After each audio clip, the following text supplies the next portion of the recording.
दूसरे चरण के युद्ध विराम समझौते पर शुरू होगी बातचीत, अमेरिका भी होगा मध्यस्थता। बातचीत में शामिल, इजराइल ने हमास पर बनाया दबाव। नमस्कार, मैं इल्मा खान और आप देख रहे हैं अमन न्यूज।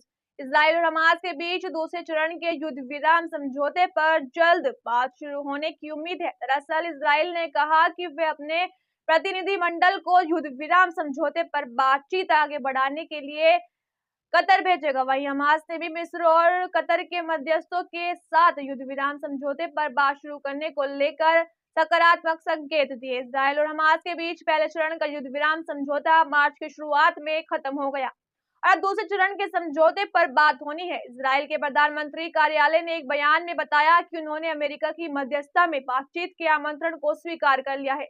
हालांकि उन्होंने और ज्यादा जानकारी नहीं दी। इजराइल और हमास के बीच दूसरे चरण के युद्ध विराम समझौते पर 1 महीने पहले की बातचीत शुरू होनी थी।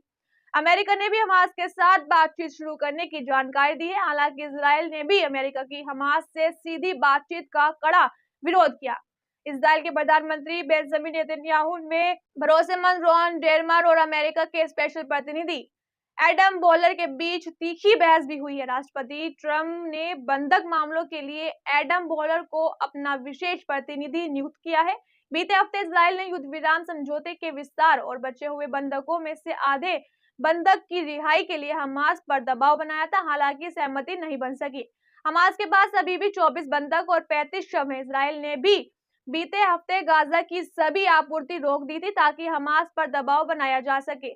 इजराइल और हमास के बीच हुए पहले चरण के समझौते में 25 जीवित बंधकों को रिहा किया गया है और 8 शव सौंप दिए गए हैं।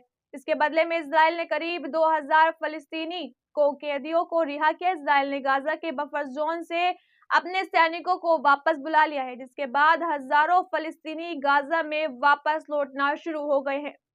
फिलहाल के लिए इतना ही। देश और दुनिया की तमाम बड़ी खबरों से जुड़े रहने के लिए आप देखते रहिए अमन न्यूज।